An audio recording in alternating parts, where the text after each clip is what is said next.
కాంతారావు అన్న పేరుతోటి అందరికీ తెలిసినటువంటి టిఎల్ కాంతారావు, తాడేపల్లి లక్ష్మీ కాంతారావు, ఆయన గురించినటువంటి ప్రత్యేక విశేషాలు ఈ వారం వచ్చే వారం మాట్లాడుకుందాం. కాంతారావు అంటే ఆ రోజుల్లో అంటే 50 నుంచి 70 వరకు ఆ 2 దశాబ్దాలు కూడా మనకి. నమస్కారం యుగ గారు, బాగున్నారా? బాగున్నానండి. First of all thank you అండి, మీ ప్రోగ్రామ్స్ అన్ని యూట్యూబ్ లో పెట్టినందుకు. నాట్ ఏ ప్రాబ్లం అండి, మోస్ట్ వెల్కమ్. ఒక బిజినెస్ ప్రపోజల్ అండి, చెప్పండి. ఒప్పుకుంటారా అని తెలీదు. చెప్పండి. నేను మార్కెట్ చేస్తాను మీ యూట్యూబ్ అంటే వీడియోస్ అన్ని, పేరు ప్రతిష్టలు మీకు, ప్రాఫిట్ వస్తే నాకు.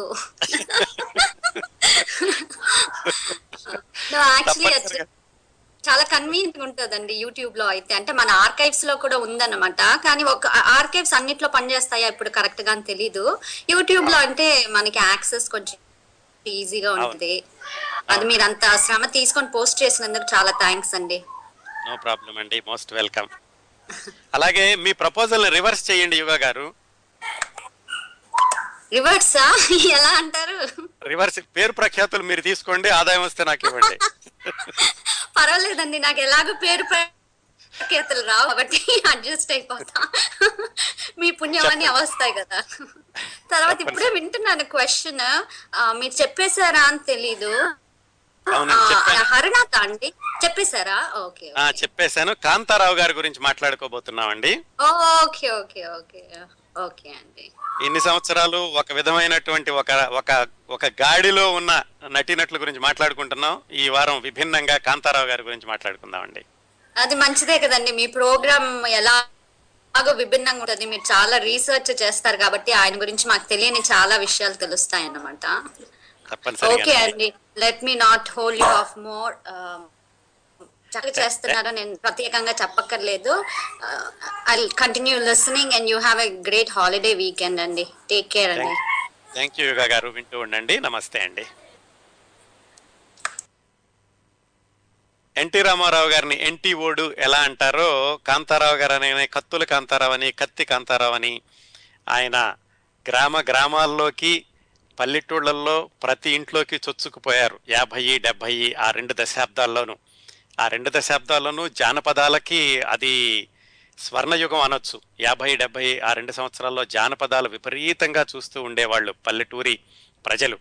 ఒక విధంగా జానపదాలు తగ్గిపోవడానికి కారణం కూడా ఏమిటంటే 70, 75 తర్వాత పల్లెటూళ్లలో ఉన్నటువంటి జనాభా అంతా పట్టణాలకి వలస రావడంతో జానపద చిత్రాలకి ఆదరణ తగ్గింది అని ఒక అధ్యయనం ప్రకారం తేలింది.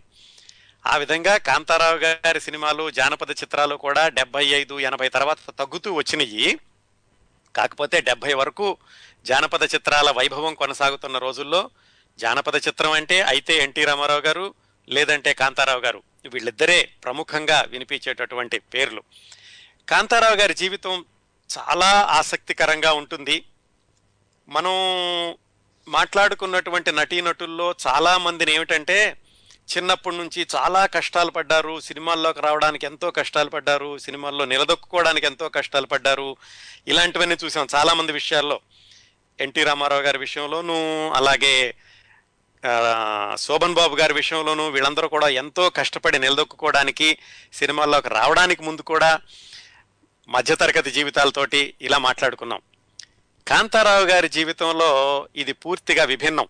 ఆయన చిన్నప్పుడు రాజకుమారుడు లాగే పెరిగాడు. సినిమాల్లో ఆయన ఎలాగో రాజకుమారుడు అనగానే కాంతారావు గారు గుర్తొస్తారో, చిన్నప్పుడు ఆయన బాల్యం కూడా ఏమాత్రం ఇబ్బందులు లేకుండా ఆటపాటలతోటి సరదాగా హాయిగా గడిచిపోయింది. ఒకటే విషయం ఏమిటంటే ఆయన తుది రోజులు మాత్రం కొంచెం ఆయన ఇబ్బందుల్లో గడవడం అనేది కాస్త విషాదకరమైంది. దానికి కూడా కారణాలు ఏమిటో చూద్దాం. దాని గురించి కూడా మనం ఏమి నేర్చుకోగలమో చూద్దాం. నిజానికి ఈయన ఎవ్వరూ గాడ్ ఫాదర్ అనేవాళ్ళు లేకుండా, ఎవరి సిఫారసు లేకుండా ఆయనంతటా ఆయన సినిమాల్లోకి ప్రవేశించి సినిమాల్లో నిలదొక్కుని ఆయనకంటూ ఒక ఒరవడిని సృష్టించుకుని, జానపద చిత్రాలు అంటే కాంతారావు, కత్తి యుద్ధం అంటే కాంతారావు అనేటటువంటి పేరు ఆయనంతటా ఆయనగా స్వయం కృషితోటి తెచ్చుకున్నటువంటి ఇమేజ్ అదంతాను. ఎన్నో రాజభోగాలు, ఎన్నో మధురైన క్షణాలు, వాటితో పాటుగానే ఆయనకి చేదు అనుభవాలు, విషాద సంఘటనలు ఇవన్నీ కూడా ఆయన జీవితంలో కలగలిసి ఉన్నాయి. అట్లాగే ఆయన పౌరాణికాల్లో శ్రీకృష్ణుడు వేశారు, శివుడు వేశారు, మహావిష్ణువు, రాముడు అన్ని వేషాలు వేశారు. ఎన్ని వేసినప్పటికీ ఆయన పేరు చెప్పగానే గుర్తొచ్చేది నారదుడు. నారదుడు అనగానే ఆయన పేరు గుర్తొస్తుంది. ఇంకా జానపద చిత్రాలు అనగానే ఆయన కత్తి యుద్ధం, గుర్రపు స్వారీ, మాంత్రికుల్ని వాళ్ళని తిప్పికొట్టడం, సాహస కృత్యాలు, అలాగే ప్రతి నాయకుల్ని చిత్తు చేయడం, ఇలాంటివన్నీ కూడా కాంతారావు గారికి వెన్నతో పెట్టిన విద్య ఆ సినిమా పాత్రల్లోను. ఆ రోజుల్లోనండి ఎన్టీ రామారావు గారు, అక్కినేని నాగేశ్వరరావు గారు ఇద్దరిని కూడా పరిశ్రమకి రెండు కళ్ళు అంటూ ఉండేవాళ్ళు కదా. దాసరి నారాయణరావు గారు ఒక సందర్భంలో కాంతారావు గారి గురించి మాట్లాడుతూ, చిత్ర పరిశ్రమకి ఎన్టీ రామారావు గారు, అక్కినేని నాగేశ్వరరావు గారు రెండు కళ్ళు అయితే ఆ రెండు కళ్ళ పైన ఫాల భాగం మీద ఉండేటటువంటి మంగళ తిలకం కాంతారావు గారు అని చెప్పారు. అదండి చిత్ర పరిశ్రమలో అందరూ కూడా ఆయన యొక్క చిత్రాల ప్రాధాన్యతని, ఆయన పోషించిన పాత్రల యొక్క ప్రత్యేకతని గుర్తించినటువంటి తీరు. 20 సంవత్సరాలు ఆయనకి ఏమాత్రం జానపదాల్లో ఎదురు హీరోగా ఆయన కొనసాగారు. 1970 నుంచి 90 వరకు ఆయన క్యారెక్టర్ పాత్రలు ధరించారు. 90 ప్రాంతాల్లో హైదరాబాద్ కి మద్రాసు నుంచి మకాం మార్చాక ఆయన చాలా చిన్న చిన్న వేషాలు వేశారు. అలాగే టీవీ సీరియల్స్ లో కూడా నటించారు. చివరి రోజుల్లో ఆయన 4 సంవత్సరాల క్రితమే మరణించారు. ఆయన జీవిత చరిత్ర నుంచి ప్రత్యేకమైనటువంటి విశేషాలు ఈ వారం, వచ్చే వారం మాట్లాడుకుందాం. ఆయన ఆత్మకథని అనగనగా ఒక రాకుమారుడు అనే పేరుతోటి ఆయనే స్వయంగా చెప్పినటువంటి విశేషాలు 5 సంవత్సరాల కింద పుస్తకంగా వచ్చాయండి. ఇద్దరు రచయితలు ఆయనతోటి కూర్చుని, టి జగన్మోహన్, తాళ్ల శ్రీకాంత్ అనేటటువంటి రచయితలు కాంతారావు గారితో కూర్చుని దాదాపుగా 2 సంవత్సరాల పాటు ఆయన దగ్గర నుంచి విశేషాలన్నీ సేకరించి, ఫోటోలన్నీ సేకరించి ఒక చక్కటి పుస్తకంగా తీసుకొచ్చారు. దానికి ఆ సంవత్సరం నంది అవార్డు కూడా వచ్చింది ఈ పుస్తకానికి. ఆ పుస్తకంలోని విశేషాలు, మరికొన్ని ఇంటర్వ్యూల నుంచి విశేషాలు సేకరించి వాటన్నిటినీ ఒక క్రమ పద్ధతిలో మనదైనటువంటి శైలిలో మనం సులభంగా ఏమేమి నేర్చుకోబోతున్నాము అనేటటువంటి కోణంలో చూస్తూ కాంతారావు గారి గురించి మనం ఈ వారం, వచ్చే వారం మాట్లాడుకుందాం. కాంతారావు గారి గురించి మాట్లాడుకోబోయే ముందు ఒక మహిళ గురించి మాట్లాడుకుందామండి. ఆమె పేరు రాజ్యలక్ష్మమ్మ. మనం మాట్లాడుకుంటోంది 100 సంవత్సరాల క్రిందటి సంగతులు, 1913-14 అప్పటి సంగతులు అన్నమాట. ఆవిడది ఏలూరు దగ్గర వంగూరు అని ఒక ఊరు ఉండేది. ఆ ఊళ్ళో రాజ్యలక్ష్మమ్మ గారు ఉన్నారు. ఆమెకి 2 కుమార్తెలు. ఈ రాజ్యలక్ష్మమ్మ గారి భర్త చనిపోయాక ఆమె 2 కూతుర్ని పెంచి పెద్ద చేస్తూ ఆ క్రమంలో ఆ వంగూరు నుంచి ఏలూరు వచ్చి ఏలూరులో ఒక హోటల్ పెట్టుకున్నారు. భర్త పోయాక స్వతంత్రంగా బ్రతకడం కోసమని పట్నం వచ్చి హోటల్ పెట్టుకుని 2 కూతుళ్ళని పోషించడం, ఇదంతా 100 సంవత్సరాల క్రిందట. అంటే ఆమెకి ఎంత గుండె ధైర్యం, ఎంత ఆత్మవిశ్వాసం ఉండాలో ఊహించుకోండి. ఈ రోజుల్లో కూడా ఊహించుకోవడం కష్టం. అలాగా స్వతంత్రంగా బ్రతికేటటువంటి మహిళలు ఉన్నారంటే, అలాంటిది 100 సంవత్సరాల క్రితం రాజ్యలక్ష్మి గారు అలా చేశారు. పెద్ద కూతురు పేరు సీతారామమ్మ. చిన్నమ్మాయికి పెద్దమ్మాయికి చాలా వయసు వ్యత్యాసం ఉంది. ఆ సీతారామమ్మ గారికి రాజ్యలక్ష్మి గారు వివాహం చేశారు.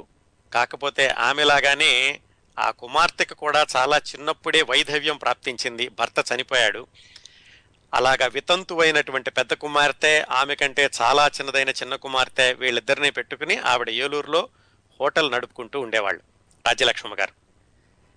ఆ రోజుల్లో బాల్య వివాహాలు ఎక్కువ, చాలా చిన్న వయసులోనే పెళ్లిళ్ళు చేసేవాళ్ళు. అలాగే భార్యకి భర్తకి కూడా వయసు వ్యత్యాసం ఎక్కువ ఉంటూ ఉండేది. అందుకని ఎక్కువగా వితంతువులు ఉంటూ ఉండేవాళ్ళు. వితంతువులకి మళ్ళీ వివాహం చేయడం అంటే ఆ రోజుల్లో పెద్ద సాహసోపేతమైన కార్యక్రమం. ఎవరూ ముందుకు వచ్చేవాళ్ళు కాదు. సంఘంలో ఈ మూఢనమ్మకాలు ఉండేవి. వితంతు అంటే మళ్ళా పెళ్లి చెయ్యకూడదని, చేసుకోకూడదని, ఇలాంటి మూఢనమ్మకాలన్నీ ఉన్న దశలో వీరేశలింగం గారు సంఘ సంస్కరణకు పూనుకొని వితంతు వివాహాలు చేయించారు. ఆ విషయాలను తెలుసు కదా. అలాగే వీరేశలింగం గారి యొక్క అడుగుజాడల్లో నడుస్తూ చాలామంది ఈ సమాజాన్ని సంస్కరించడానికని, మూఢనమ్మకాలని పోగొట్టడానికని ఈ వితంతు వివాహాలని పూనుకొని చేపట్టడం జరిగింది. ఇవన్నీ గమనిస్తున్న రాజ్యలక్ష్మమ్మ గారు కూతురికి మళ్ళీ వివాహం చేయాలని, ఈ వితంతు వివాహాలని ప్రోత్సహించేటటువంటి వాళ్ళు ఎవరున్నారు అని ఆవిడ అన్వేషించి ఏలూరులో టి రామారావు అని ఒక ఆయన ఉంటే ఆయన దగ్గరికి వెళ్ళి మాట్లాడారు. ఇలా మా అమ్మాయి వితంతువు, ఈ అమ్మాయికి వివాహం చేయాలి అని. ఇదంతా ఒక పద్ధతిలాగా జరగాలండి. ఆ రోజుల్లో ఎవరికి వాళ్ళు మాట్లాడుకోవడం కాదు. ఎందుకంటే వితంతు వివాహం అనేది సంఘం హర్షించని కార్యక్రమం కాబట్టి దాన్ని చేయడానికని ఒక సంఘ సంస్కృతులు పెద్దవాళ్ళు పూనుకొని సమాజంలో ఏమీ వ్యతిరేకత రాకుండా ఇంత హడావుడిగా దాన్ని పకడ్బందీగా చేయాల్సినటువంటి కార్యక్రమం. ఇక్కడ అభినందించాల్సింది ఏంటంటే రాజ్యలక్ష్మమ్మ గారి యొక్క గుండె ధైర్యం, ఆత్మవిశ్వాసం, కూతుళ్ళని హోటల్ నడుపుతూ పెంచడమే కాకుండా ఆమెకి మళ్ళీ వివాహం చేయాలన్నటువంటి పట్టుదల, దానికి ఆవిడ చేసినటువంటి కార్యక్రమం మనం మెచ్చుకోవాలి. ఆ టి రామారావు గారు ఏమిటంటే వీరేశలింగం గారి యొక్క శిష్యుడు. ఆయన కూడా వీరేశలింగం గారు ఎలాగైతే వితంతు వివాహాలని ప్రోత్సహించి ఆయన దగ్గరుండి జరిపించారో ఈయన కూడా అలా చేస్తూ ఉండేవాళ్ళు. రాజ్యలక్ష్మమ్మ గారు తన పెద్దమ్మాయి గురించి చెప్పగానే ఆ రామారావు గారు వెతికారు, ఎక్కడ మళ్ళా వివాహం చేసుకునేటటువంటి పెళ్లి కొడుకు దొరుకుతాడా అని వెతక్క ఆయనకి కోదాడ దగ్గర గుండిబడ అని ఒక ఊరుంది. ఆ ఊళ్ళో ఒక ఆయన దొరికారు ఆయనకి. ఆయన పేరు కేశవరావు. ఆ కేశవరావు గారు ఆ ఊళ్ళో, అంటే గుండిబడ అనేటటువంటి ఊళ్ళో ఒక గవర్నమెంట్ జాబ్ చేస్తూ ఉండేవాళ్ళు. అంటే ఏమిటంటే అక్కడ ఒక ఏజీ ఆఫీస్ లాంటిది ఉండేది, దాంట్లో శిరస్తదారుగా పనిచేస్తూ ఉండేవాడు ఆయన. బాగా ఆస్తి ఉంది, 600 ఎకరాలు ఉండేది. వాళ్ళ తాతగారి నుంచి, వాళ్ళ నాన్నగారి దగ్గర నుంచి వచ్చింది ఈ కేశవరావు గారికి. ఆయన్ని ఈ టి రామారావు గారు రాజ్యలక్ష్మమ్మ గారి అమ్మాయి సీతారామమ్మకి చూపించారు, ఈయనైతే పెళ్లి చేసుకుంటాడు అని. అయితే ఒక విషయం ఏమిటంటే దీంట్లో ఆ కేశవరావు గారికి అప్పట్లో వయసు 57 సంవత్సరాలు. అప్పటికే ఆయనకి 2 పెళ్లిళ్ళు అయినాయి. 2 పెళ్లిళ్ళయి 2 భార్యలు చనిపోయారు, ఆయనకి సంతానం లేదు. అలాంటి వ్యక్తిని ఈ టి రామారావు గారు చూపించారు. అయితే అసలు వితంతు వివాహం అవడమే ఒక పెద్ద ఘనకార్యం కాబట్టి రాజ్యలక్ష్మమ్మ గారు సనే అన్నారు. ఇంకా ఆ రోజుల్లో అంటే 100 సంవత్సరాల క్రితం ఆడవాళ్ళు ధైర్యంగా చెప్పి నాకు అలా కాదు, ఇలా చేయాలి, ఇలా కాదు, అలా చేస్తాననేటటువంటి రోజులు కాదు. సీతారామమ్మ గారు కూడా మాట్లాడకుండా ఒప్పుకున్నారు. ఆ విధంగా 57 సంవత్సరాల కేశవరావు గారికి దాదాపుగా 20 సంవత్సరాల వయసు ఉన్న సీతారామమ్మ గారికి వివాహం జరిగింది. ఈ కేశవరావు గారు ఎవరంటే వాళ్ళ యొక్క పూర్వీకులు విజయవాడ దగ్గర తాడేపల్లిలో ఉండేవాళ్ళు. అందుకని వాళ్ళ ఇంటి పేరు తాడేపల్లి. ఆయన తర్వాత కాలక్రమంలో ఏమిటంటే కోదాడ, గుండిబడ ఆ 2 ఊళ్ళ మధ్యన 4-5 మైళ్ళ దూరం ఉంటుంది. అక్కడ ఆస్తి సంపాదించి 500-600 ఎకరాల భూమితోటి ఆయన అక్కడ ఉండేవాడు. 500-600 ఎకరాల ఆ రోజుల్లో అంటే ఎకరానికి సంవత్సరానికి ₹1 శిస్తు కట్టేవాళ్ళు. ఎకరం అమ్మితే కూడా ₹1 వచ్చేది. 600 ఎకరాల భూమి ఉందంటే 600 రూపాయలు ఖరీదు, అంతకంటే ఎక్కువ ఉండేది కాదు. చెప్పడానికి సంఖ్యాపరంగా 600 ఎకరాలంటే చాలా ఎక్కువ ఉన్నట్టు ఉంటుంది. అలాంటి పరిస్థితుల్లో ఈయనకి సీతారామమ్మ గారికి వివాహం అయ్యింది. అయితే కేశవరావు గారికి 57 సంవత్సరాలు అనుకున్నాం కదా. వివాహమైనటువంటి 2 సంవత్సరాలకి, అంటే కేశవరావు గారికి 59 సంవత్సరాలు, సీతారామమ్మ గారికి దాదాపుగా 22 సంవత్సరాలు ఉండగా వాళ్ళకి ఒక కుమారుడు జన్మించాడు. ఆ కుమారుడే ఇప్పుడు మనం మాట్లాడుకున్నటువంటి మన రాకుమారుడు, మన కథానాయకుడు కాంతారావు గారు. తాడేపల్లి లక్ష్మీ కాంతారావు.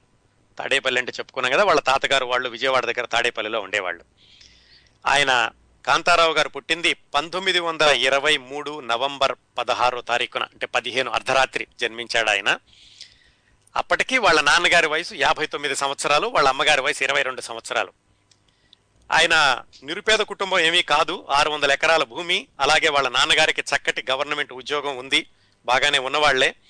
ఈయన పుట్టాక ఒక సంవత్సరానికి వాళ్ళ నాన్నగారికి ఏదో జాతక రీత్యా ఇంకా నా జీవితం అయిపోతుంది, నా జీవితంలో వేరే దశ ప్రవేశిస్తుంది అని ఆయన తెలుసుకునో, అనుకునో, ఊహించుకునో, భావించుకునో మొత్తానికి ఆ కేశవరావు గారు ఏం చేశారంటే, కాంతారావు గారు పుట్టినటువంటి ఒక సంవత్సరానికి నాకు ఇంకా జీవితం అయిపోతుంది, చివరి దశ వచ్చేసింది, చివరి దశలో నేను కాశీలో ఉంటే నాకు పుణ్యం ప్రాప్తిస్తుంది, అందుకు నేను కాశీ వెళ్ళిపోతున్నాను అని కాశీకి వెళ్ళిపోయాడు ఆయన. వెనకాల ఈ భార్యని, అప్పుడే 1 సంవత్సరం వయసు ఉన్నటువంటి కొడుకుని వదిలేసి ఆయన కాశీ వెళ్ళారు. ఎందుకంటే ఆ రోజుల్లో చనిపోయేటప్పుడు కాశీలో ఉంటే ఎక్కువ పుణ్యం వస్తుందని చాలా మంది ఆ పని చేస్తూ ఉండేవాళ్ళు. ఇది మనం చెప్పుకుంటోంది 1924లో కదా, ఇంకా తర్వాత చాలా దశాబ్దాలు ఆ నమ్మకం కొనసాగిందండి.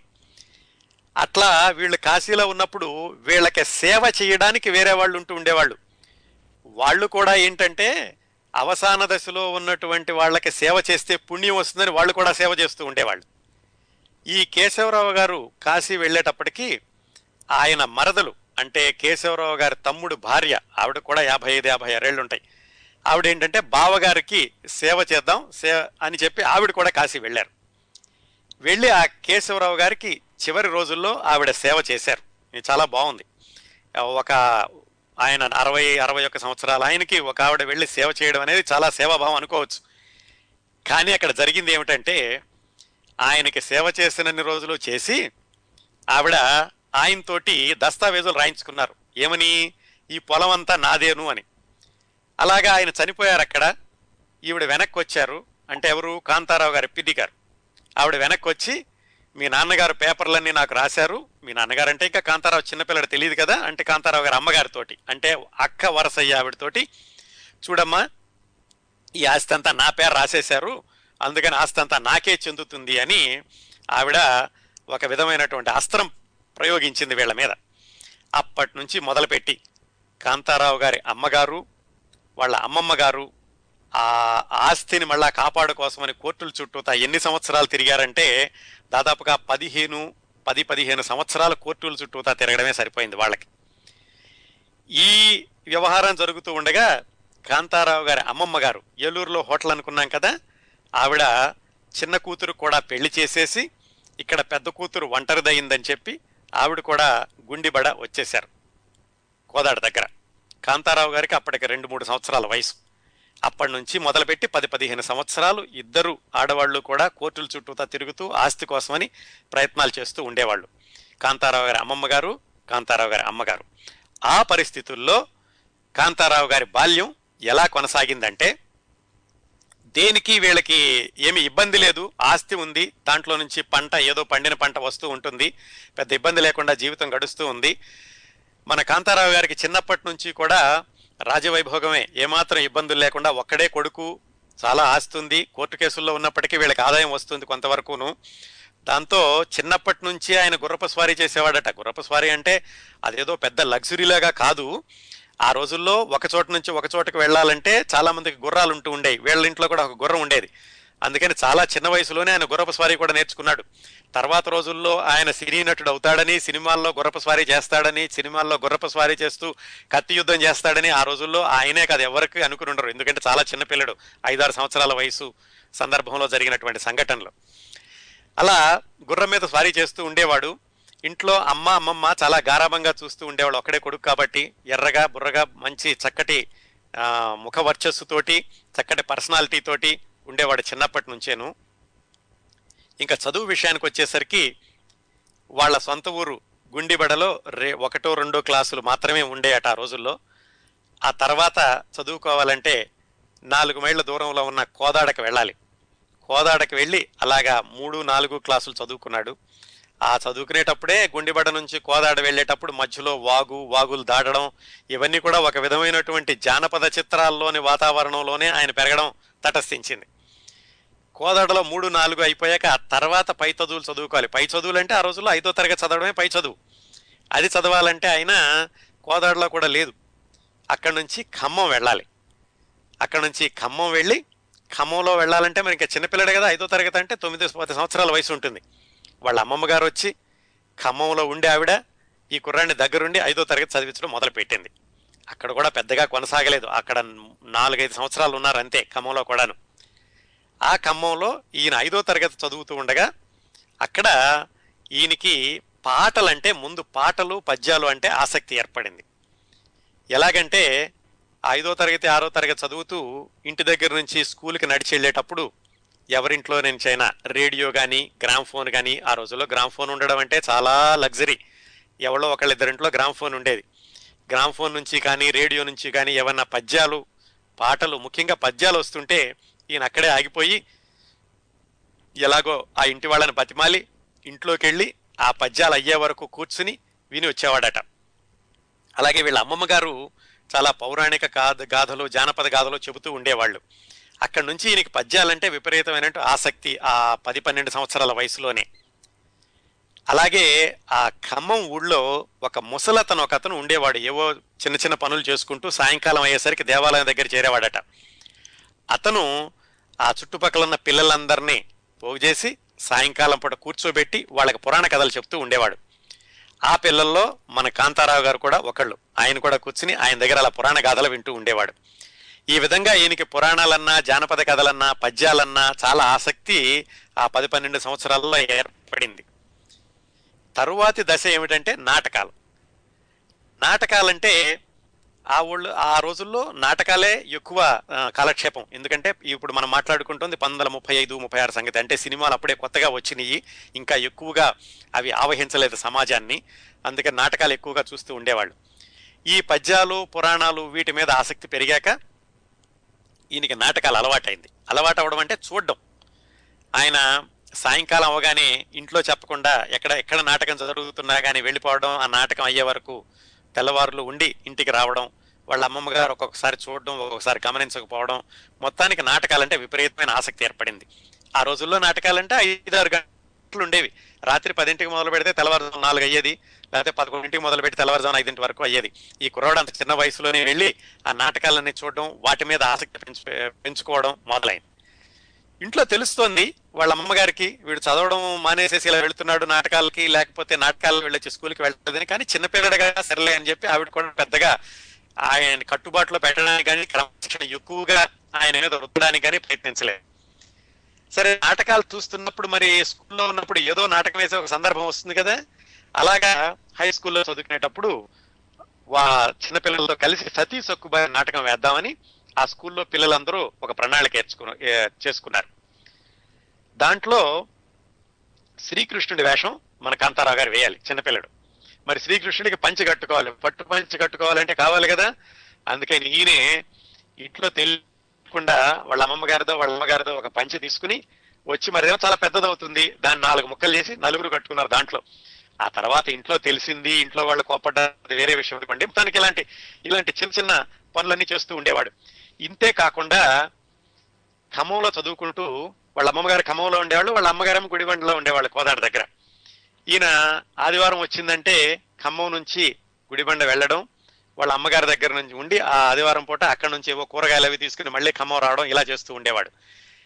ఆ ప్రక్రియలో ఏం చేసేవాడంటే సైకిల్ అద్దెకి తీసుకుని ఖమ్మం వరకు తొక్కుకుంటూ వెళ్ళడం, ఆ సైకిల్ మధ్యలో ఇరగొట్టడం, ఆ సైకిల్ షాప్ వాడి తను కొట్టడం, మళ్ళా అతనికి ఫైన్ చెల్లించడం, ఇలాంటి పనులన్నీ చేస్తూ ఉండేవాడు. ఇవే కాకుండా ఆ ఊళ్ళో ఉన్నటువంటి పిల్లల్ని ఎప్పుడైనా సరే సెలవులకి అక్కడికి వెళితే, గుడిబండ వెళితే ఆ ఊళ్ళో ఉన్న పిల్లలందరినీ చేరదీసి వాళ్ళతో కుస్తీ పోటీలు పెట్టడం, వాళ్ళతో యుద్ధాలు చేయడం, గొడవ చేయడం, అలాగే ఇంట్లో ఏమైనా ఉంటే కనుక ఆటలాడుతూ పైనుంచి ఎగిరి కిందకి దూవడం, దాంట్లో కాళ్ళు చేతులు విరగొట్టుకోవడం, ఇలా రకరకాలైనటువంటి అల్లరి పనులు చేస్తూ ఉండేవాడు ఆయన.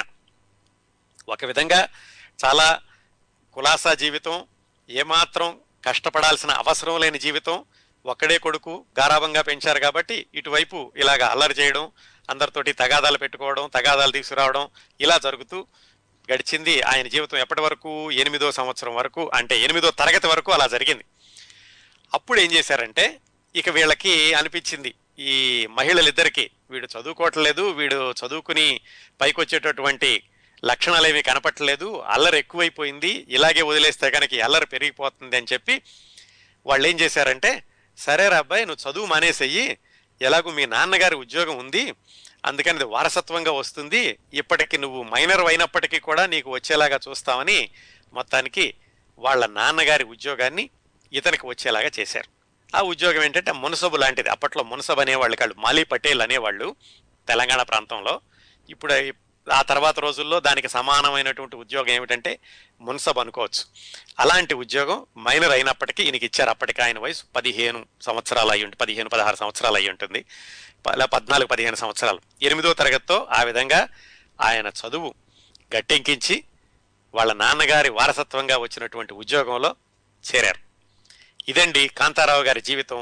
ఏమాత్రం చీకు చింతాలేని జీవితం, సరదాగా, హుషారుగా, కులాసాగా గడిచిన జీవితం, నాటకాలని పరిచయం చేసినటువంటి బాల్యం, 8వ తరగతితో ఆగిపోయిన చదువు, అప్పట్లోనే ఆయన చిన్న ఉద్యోగం తీసుకుని మళ్ళా గుడిబండలో వాళ్ళ అమ్మగారితోటి, అమ్మమ్మ గారితోటి జీవితం కొనసాగించారు.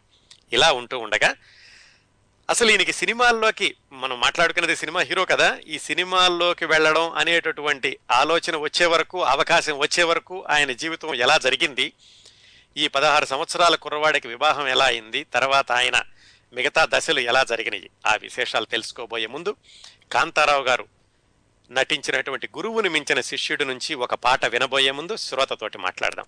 నమస్కారం అండి, టోరీ లైవ్కి స్వాగతం. హలో అండి, నేను అరుణ అండి, పిట్స్బర్గ్ నుంచి. అరుణ గారు బాగున్నారండి? యా బాగున్నానండి. నేను లాంగ్ బ్యాక్ ఎన్టీ రామారావు గారి గురించి చెప్పేటప్పుడు చేశాను. అవును, గుర్తున్నారు అరుణ గారు, చెప్పండి. యా, ఎందుకంటే కాంతారావు గారు మా ఊరి పక్కనే ఊర్లో అన్నమాట, అందుకని మా ఊరు ఆయన అని. గుర్తున్నో. ఎవరండి మీది? మాది మునగాలండి.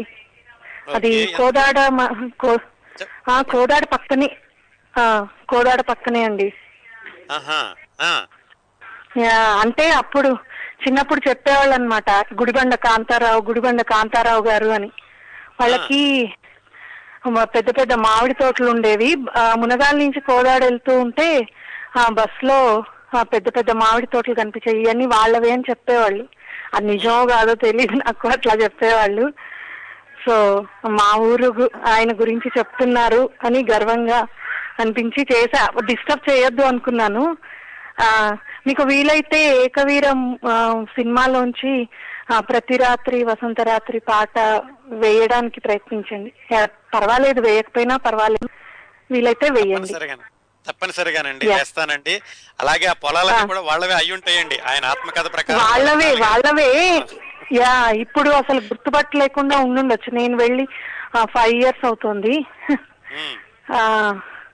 సో ఈసారి ఇండియా వెళ్ళినప్పుడు అక్కడికి వెళ్తాను. చాలా హ్యాపీగా అనిపించింది. మీరు ఎవరి గురించి అయినా ఏ ప్రముఖ వ్యక్తి గురించి చెప్పినా కూడా అది ఎంతో అంటే ఇన్ఫ్లుయెన్స్ చేస్తుంది. అంటే మీరు చెప్పిన విధానం అనుకుంటా చాలా, అంటే ఇంతకు ముందు వాళ్ళ గురించి ఉన్న మిస్కాన్సెప్షన్స్ అన్ని పోతున్నాయి. అది నాకు చాలా హ్యాపీగా అనిపిస్తుంది.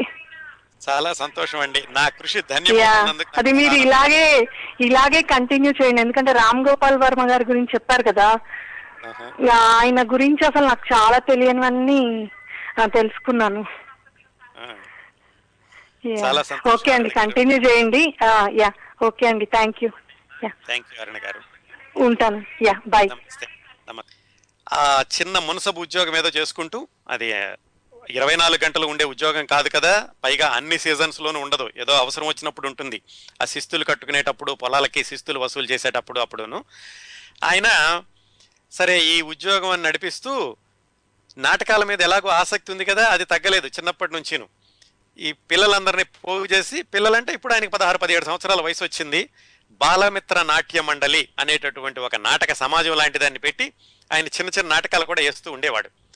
ఇలా వేస్తూ ఉండగా గుడిబండకి సురభి నాటక సమాజం వాళ్ళు వచ్చారు. సురభి నాటక సమాజం అంటే అప్పటికి, అంటే ఇప్పుడు మనం మాట్లాడుకునేటటువంటి కథా సమయానికి, ఇది మనం 1930, ఆయనకి 16 సంవత్సరాలంటే 1939 ఆ ప్రాంతాల్లో అనుకోండి. ఆ సమయంలో సురభి వాళ్ళు అప్పటికే నాటకాలు వేయడం మొదలుపెట్టి దాదాపుగా 40-50 సంవత్సరాలు అయ్యింది. అన్ని రోజులుగా వేస్తున్నారు వాళ్ళు. వాళ్ళ పద్ధతి ఎలా ఉండేదంటే, ఒక 10-15 కుటుంబాలు కలిసి సురభి నాటక సమాజం ఏదో ఒక పేరు పెట్టుకుని వాళ్ళు నాటకాలు వేస్తూ ఒక ఊరు నుంచి ఒక ఊరికి వెళ్ళేవాళ్ళు. ఎలా వేసేవాళ్ళు ఆ ఊళ్ళలో కూడా నాటకాలు? ఈ కోతల కాలం అంటారు, అంటే ఎక్కువగా పనులు లేనప్పుడు, పంటలు కోతకి రాబోయే ముందు ఆ రోజుల్లో వెళ్ళి ఒక్కొక్క ఊళ్ళోనూ ఉండి రోజు విడిచి రోజు ఒక నాటకమో, లేకపోతే నాటకంలో వరుసగా ఉన్నటువంటి ఘట్టాలో వేస్తూ ఒక నెల రోజుల పాటు ఆ ఊళ్ళో ఉండి, ఆ ఊళ్ళో రైతులు ఇచ్చినవి తీసుకుని మళ్ళీ అక్కడి నుంచి వేరే ఊళ్ళు వెళుతూ ఉండేవాళ్ళు. వాళ్ళకి ఒక గ్రామం అంటూ స్థిరంగా ఉండేది కాదు. అంటే పుట్టిన ఊరు, లేకపోతే వాళ్ళు ఇళ్ళు కట్టుకున్న ఊరు అలా స్థిరంగా ఉండేది కాదు. సంచార జీవనం సాగిస్తూ నాటకాలు వేస్తూ ఉండేవాళ్ళు. అలా సంచార జీవనంలో వాళ్ళు గుడిబండ వచ్చారు. మరి అప్పటికే మన కాంతారావు గారికి నాటకాలంటే ఆసక్తి, పిల్లలతో నాటకాలు వేస్తున్నాడు. మరి నాటక సమాజం వచ్చారు, నెల రోజులు ఉంటారు అంటే సహజంగా మరి ఆ ఆసక్తి పోదు కదా. ఈయన ఏం చేశాడు, నెమ్మదిగా వాళ్లతోటి ఎలాగో పరిచయం పెంచుకుని, అందులో ఆ ఊరు మున్సబు కూడా కదా, పరిచయం పెంచుకుని రోజు వాళ్ళ దగ్గరికి వెళ్ళి వాళ్ళు రిహార్సల్స్ చేసేటప్పుడు వాళ్ళ హార్మోనియం వాయించే అతనితోటి దగ్గర చేసుకుని అతను పద్యాలు ఎలా పాడుతున్నాడు ఇతను కూడా ప్రాక్టీస్ చేయడం, అట్లా వాళ్ళతోటి పరిచయం పెంచుకున్నాడు. అంతవరకు బాగానే ఉంది. వాళ్ళు కూడా ఏంటంటే మున్సబు కదా కుర్రాడు అని చెప్పి రానిచ్చారు వాళ్ళు. ఇదంతా అయ్యాక అప్పుడు ఈయన మనసులోని అసలు కోరిక బయట పెట్టాడు. ఏమిటి, నేను కూడా మీ సమాజంతో వచ్చేస్తాను, నన్ను కూడా మీలో చేర్పించుకోండి, నేను కూడా మీతో పాటు నాటకాలు వేస్తాను అని.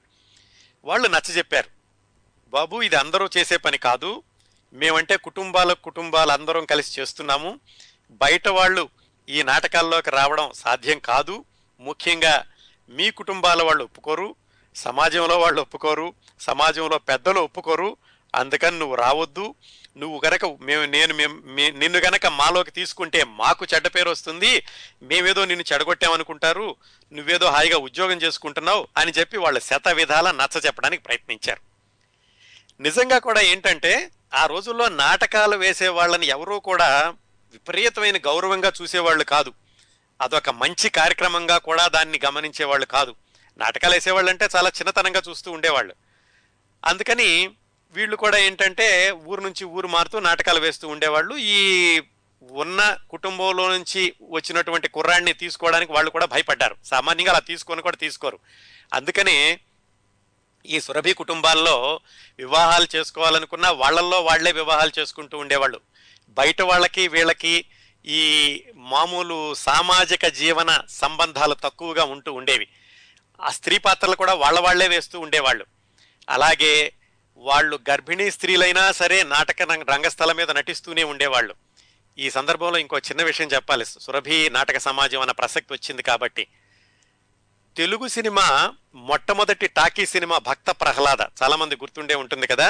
కొద్దిగా పక్కకి వెళ్తున్నానండి కాంతారావు గారి కథ నుంచి, మళ్ళీ కాంతారావు గారి కథలోకి వద్దాం. మొట్టమొదటి భక్త ప్రహ్లాద సినిమా హెచ్ఎం రెడ్డి గారు తీసినప్పుడు దానిలో నటించిన వాళ్ళందరూ కూడా సురభి నాటక సమాజం వాళ్లే. సురభి వాళ్ళు ఎంత అంకిత భావంతో నాటకాలు వేసేవాళ్ళు అనడానికి ఒక ఉదాహరణ, ఈ భక్త ప్రహ్లాదలో లీలావతిగా నటించినటువంటి నటీమణి పేరు సురభి కమలాబాయ్. ఆ తర్వాత పాతాళ భైరవ చిత్రంలో రామారావు గారి తల్లిగా కూడా నటించారు ఆవిడ, ఈ భక్త ప్రహ్లాద వచ్చిన 20 సంవత్సరాల తర్వాత. ఆ సురభి కమలాబాయ్ గారి అమ్మగారు గర్భిణీగా ఉండగా ఆవిడ రంగస్థలం నటించేటప్పుడు ఉన్నట్టుండి రంగస్థలం మీదే ఆవిడకు నొప్పులు వచ్చినాయట. సురభి వాళ్ళ యొక్క క్రమశిక్షణ ఏమిటంటే ఒకసారి తెర లేపాక నాటకం అయ్యే వరకు కూడా అది అవిశ్రాంతంగా నిరాటంకంగా జరగాలి. వర్షం వచ్చినా వరద వచ్చినా ఏమైనా సరే నాటకం జరిగి తీరాలి. వచ్చిన ప్రేక్షకులకు కూడా ఆ నాటకం మీద అంత నమ్మకం ఉండేది. అలాగా ఆవిడ రంగస్థలం మీదే నొప్పులు వచ్చేసరికి తెర దించేసి నాటకం వేసేవాళ్ళు తెర ముందుకొచ్చి ప్రేక్షకులకి క్షమాపణలు చెప్పి, మీరు దయచేసి క్షమించండి, నాటకం ఎప్పుడు మేము ఆపము, కానీ ఆమెకు నొప్పులు వచ్చినాయి కాబట్టి ఆపుతున్నాము, మీ డబ్బులు మీకు ఇచ్చేసేస్తాము అని కూడా వాళ్ళు ప్రకటించారు. అయితే ప్రేక్షకులందరూ కూడా మీరు నాటకం ఆపడానికి వీల్లేదు, ఆవిడకి నొప్పులు వచ్చినాయి అంటున్నారు, ఆవిడ ప్రసవం అయ్యాక ఆ పసిపాపను చూసే మేము వెళతామని ప్రేక్షకులందరూ అక్కడే ఉన్నారట. ఆ వెనకాల తర్వాత ఆవిడ పురిటి నొప్పులు పడడం, పాప పుట్టడం, ఆ పాపకి స్నానం అది చేయించాక అప్పుడే వేదిక మీదకి తీసుకొచ్చి ఆ పాపని ప్రేక్షకులందరికీ చూపిస్తే ప్రేక్షకులందరూ ఆ పాపకి డబ్బులు ఇచ్చారు. ఆ అమ్మాయే సురభి కమలాబాయ్, మొట్టమొదటి భక్త ప్రహ్లాదలో హీరోయిన్ లీలావతిగా వేసినటువంటి అమ్మాయి. ఆ విధంగా పుట్టినటువంటి కొద్ది క్షణాలకే రంగస్థలం ఎక్కినటువంటి ఖ్యాతి సురభి కమలాబాయి గారిది. ఎందుకు చెప్పానంటే ఇవన్నీ అంత క్రమశిక్షణతోటి నియమనిష్టలతోటి ఉండేది సురభి నాటక సమాజం. ఆ నాటక సమాజంలోకి మనవాడు ఏమైనా సరే వెళ్తాను అని చెప్పేసి వాళ్ళతోటి గొడవ పెట్టుకున్నాడు. వాళ్ళు వద్దు బాబు, మా కష్టాలు ఇలా ఉంటాయి, ఒకవేళ నిన్ను తీసుకుంటే మీ పెద్దవాళ్ళు ఒప్పుకోరని వాళ్ళు నచ్చ చెప్పడానికి ప్రయత్నించినా కాంతారావు గారు వినలేదు. ఇక సరే ఎలాగూ వినటం లేదు మొండివాడని చెప్పి సరే రమ్మన్నారు. రమ్మని ఆ సురభి నాటక సమాజంలో వేసేటటువంటి ఒక నాటకంలో కాంతారావు గారికి మొట్టమొదటిసారిగా బ్రహ్మదేవుడి వేషం ఇచ్చారు. ఆ నాటకం పేరు శ్రీకృష్ణ లీలలు. ఇంకో విషయం చెప్పుకోవాలి ఈ సురభి నాటక కళా సమితి గురించి. వాళ్ళు ఏమిటంటే నాటకాలు ఆ రోజుల్లోనే, మళ్ళీ ప్రతిసారి ఆ రోజుల్లోనే నేను ఎందుకంటున్నానంటే ఇది 80 సంవత్సరాల క్రిందటి సంగతి. ఆ 70-80 సంవత్సరాల క్రిందటే వాళ్ళు చాలా ట్రిక్స్ చేస్తూ ఉండేవాళ్ళు. అంటే ఇప్పుడు మనం సినిమాల్లో చూసేటటువంటి గ్రాఫిక్స్ లాంటివి వాళ్ళు రంగస్థలం మీద చేస్తూ ఉండేవాళ్ళు. మాయాబజార్ నాటకం వేసినా, అలాగే అందులో ఘటోత్కచుడు తినడం, అలాగే తివాచి లేవడం, ఇవన్నీ కూడా వాళ్ళు రంగస్థలం మీద చేస్తూ ఉండేవాళ్ళు. ఈ శ్రీకృష్ణ లీలల నాటకంలో కూడా వాళ్ళు చేసేది ఏమిటంటే ఆ పాల సముద్రం అనడానికి ఒక తెల్లటి దుప్పటి పట్టుకుని దాన్ని కదిల్చి కెరటాల్లాగా చేయడం, ఇలాంటి ట్రిక్స్ అన్ని చేస్తూ ఉండేవాళ్ళు. కాంతారావు గారు బ్రహ్మదేవుడి వేషం. అందులో దృశ్యం ఏమిటంటే, సో విష్ణువు దగ్గరికి వాళ్ళందరూ వచ్చి, వాళ్ళ కంసుడి వల్ల బాధపడే వాళ్ళందరూ వచ్చి మొరపెట్టుకునే సమయంలో బ్రహ్మదేవుడు ప్రత్యక్షం అవుతాడు. ఇది దృశ్యం. ఆ బ్రహ్మదేవుడు మన కాంతారావు గారు. బ్రహ్మదేవుడు ప్రత్యక్షం అవడం అంటే అలా నడుచుకుంటూ రాకూడదు. సురభి వాళ్ళ నాటకం కాబట్టి పైనుంచి ఆకాశం నుంచి రావాలి. ఆకాశం నుంచి రావాలంటే ఏం చేసేవాళ్ళు వాళ్ళు, ఈ బ్రహ్మదేవుడు పాత్రధారికి వెనకాలకి అంటే నడుంకి భుజాలకి కూడా తాళ్ళ లాంటివి కట్టి అతన్ని పైన ఒక నిచ్చెన ఒక స్టూలో ఎక్కించి పైన నుంచోబెట్టి అక్కడి నుంచి తాళ్లు లాగితే కప్పీల మీదుగా అతను పైనుంచి కిందకు వస్తున్నట్టుగా ఉండేవాడు. ఒక సర్కస్ కళాకారుని ఊహించుకోండి, అలాగనమాట. ఆ వేషానికి మన కాంతారావు గారిని పెట్టారు మొట్టమొదటి నాటకంలో. సరే, అన్ని తాళ్లు కట్టారు భుజానికి నడుముకిను. ఈయన పైనెక్కి గుడారం దగ్గర ఆ నిచ్చెన మీద నుంచున్నాడు. ఇంకా వీళ్ళు ఇతని యొక్క పాత్ర రాగానే పైనుంచి తాడు లాగితే ఆ తాడు మీదుగా అతని కిందకి వేదిక మీదకి రావాలి. ఇది జరగాల్సినటువంటి సంఘటన. ఇది ఆలస్యం అవుతోంది. కింద విష్ణువు ఆయన దగ్గరికి వచ్చిన వాళ్ళు పద్యాలు చాలా ఆలస్యం అవుతోంది. పైనేమో అది అసలే వేసంకాలమేమో మనవాడికి చెమటలు పట్టేసేసిన విపరీతంగాను, ఎక్కడో చీకట్లో ఉన్నాడు, పైన గుడారం తగులుతోంది, అక్కడ నుంచి కిందకి రావాలి, ఇంకా పిలవటం లేదు, ఒళ్ళంతా తడిసిపోయింది చెమటలతోటి. మొత్తానికి ఎలాగైతే ఆయన నటించేటటువంటి దృశ్యం వచ్చింది. ఆ వైర్లు రాగారు కిందకి, తాడు మీదుగా మొత్తానికి ఆయన వేదిక మీదకి దిగాడు. అది మొట్టమొదటిసారిగా మన రాకుమారుడు బ్రహ్మదేవుడి వేషంలో వేదిక మీదకి దిగినటువంటి సందర్భం. దిగ్గానే ఏమైంది, అప్పటికే విపరీతమైనటువంటి చెమటలు ఒళ్ళంతా తడిసిపోవడం, కంగారులో ఉన్నాడేమో. ఆ దిగి ఈయన పాడాల్సినటువంటి పద్యం అవకతవకలుగా పాడాడు. ప్రేక్షకులందరూ నానా గొడవ చేశారు. సరే, నాటకం ఎలాగో మిగతా వాళ్ళందరూ సర్దుకున్నారు.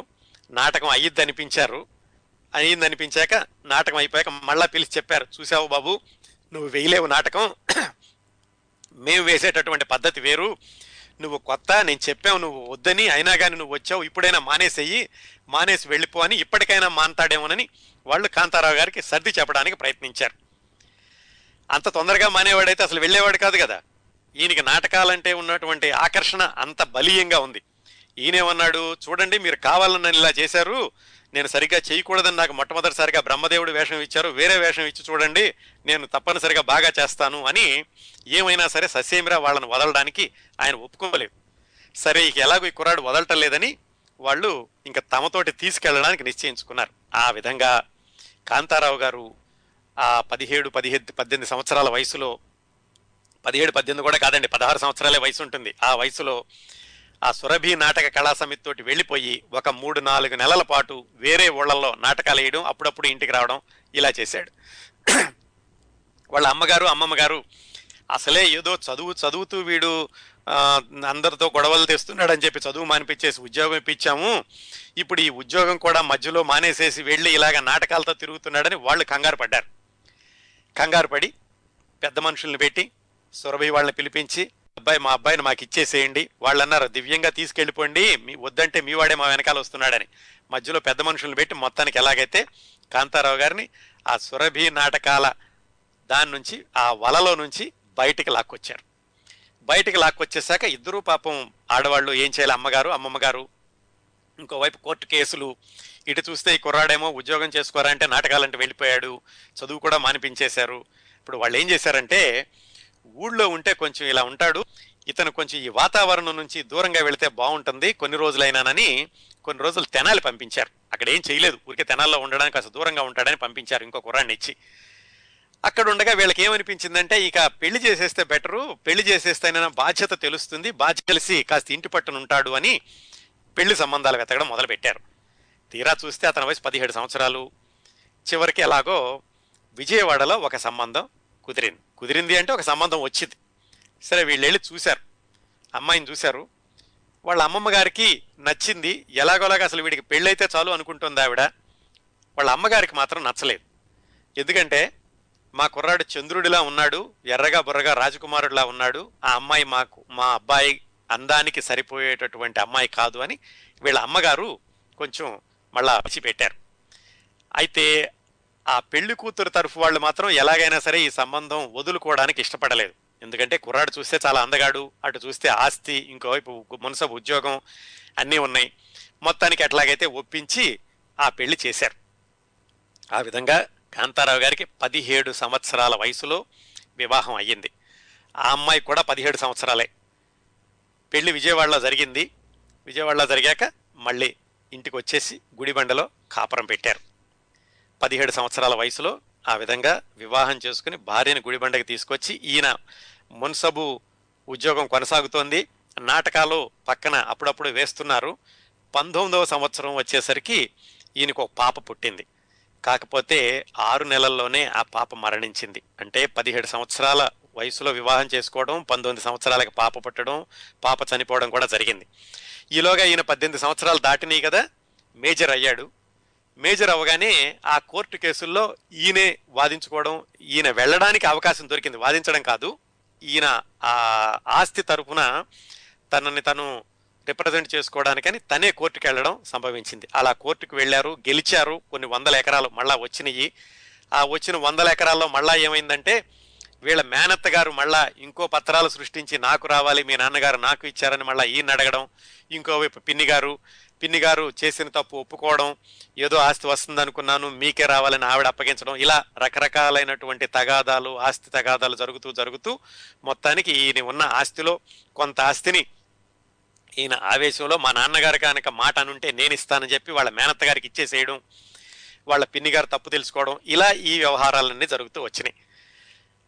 ఈయనకి వివాహం అయింది, ఒక పాప పుట్టిపోయింది, ఇటు ఆస్తి గొడవలన్నీ జరుగుతున్నాయి. ఇలా ఆయన ఉద్యోగం ఒకవైపు నడుస్తుంది, నాటకాలు వేస్తున్నాడు. ఇలా జరుగుతూ ఉండగా 22వ సంవత్సరం వచ్చింది ఆయనకి. అంటే దాదాపు 1945 ప్రాంతాలు, ఇంకా స్వాతంత్ర్యం రాలేదు.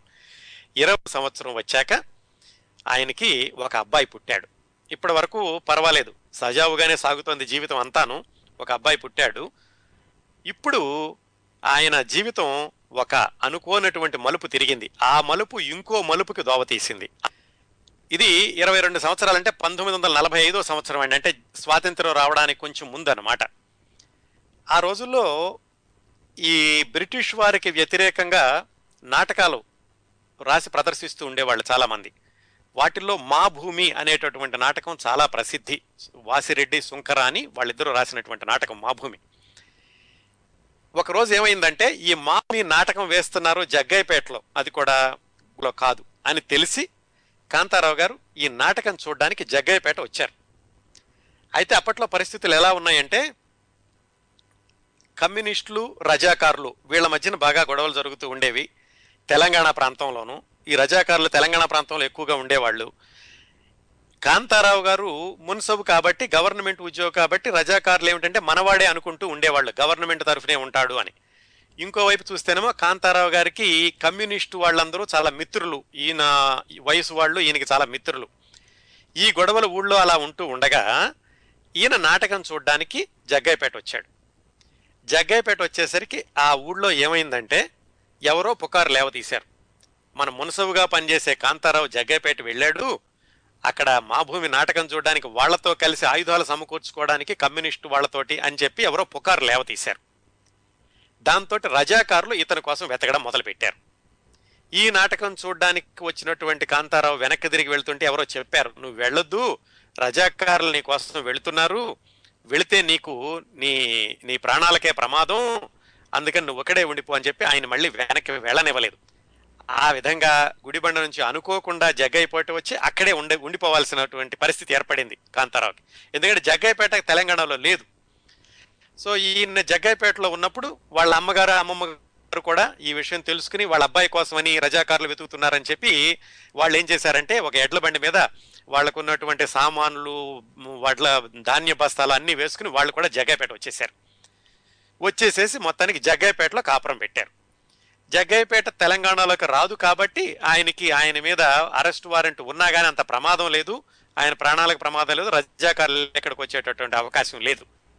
ఆ విధంగా గుడిబండ నుంచి జగ్గయ్యపేట వచ్చేసేటటువంటి సందర్భం తటస్థించింది కాంతారావు గారికి. ఈలోగా స్వాతంత్ర్యం వచ్చింది. స్వాతంత్ర్యం వచ్చాక కూడా తెలంగాణలో పరిస్థితులు ఇంకా అలాగా కొనసాగుతూనే ఉన్నాయి. తెలంగాణ సాయుధ పోరాటాలు కొనసాగుతూనే ఉన్నాయి. ఈయన మాత్రం జగ్గయ్యపేటలో ఉండిపోయాడు.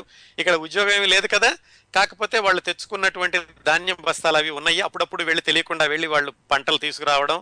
ఇక్కడ ఈయన ఈ కాపురం పెట్టి జగ్గయ్యపేటలో ఆ విధంగా 3 సంవత్సరాలు ఉన్నారు.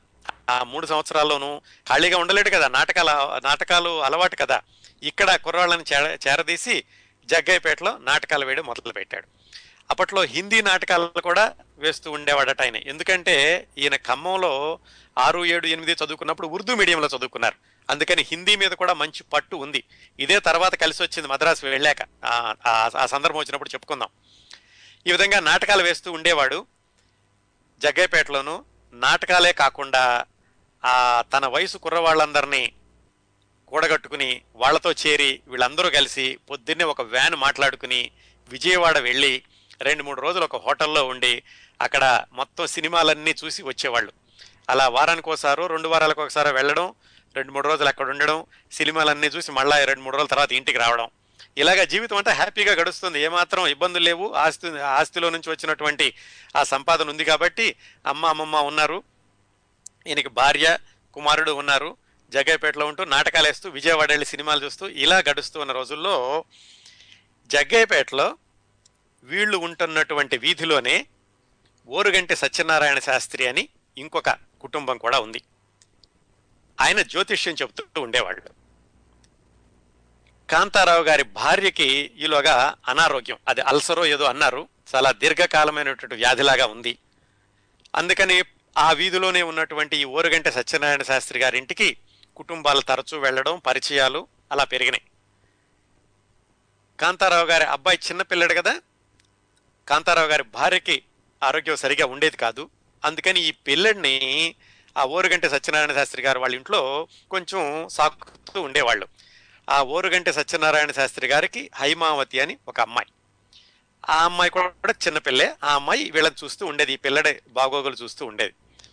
అలా వీళ్ళిద్దరి మధ్య కుటుంబాల మధ్య పరిచయం పెరగడం సంభవించాక ఒక్కరోజు ఈ ఓరుగంటి సత్యనారాయణ శాస్త్రి గారు వాళ్ళ అమ్మాయి హైమావతి కాంతారావు గారి ఇంటికి వచ్చినప్పుడు కాంతారావు గారి భార్య, అప్పటికే ఆవిడ ఆరోగ్యం క్షీణిస్తూ వస్తోంది.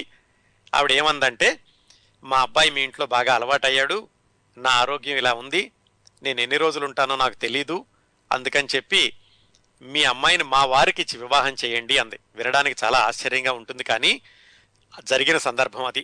ఎందుకంటే నేను ఎన్ని రోజులు ఉంటానో, ఎప్పుడు మరణిస్తానో, నా పిల్లవాడికి మళ్ళీ ఇంకో తల్లి కావాలి అంటే మీరు బాగా చూస్తున్నారు కాబట్టి అని ఆవిడే అని మొత్తానికి అందరినీ ఒప్పించి భర్తకి పెళ్లి చేసింది ఆవిడ, కాంతారావు గారి మొదటి భార్య.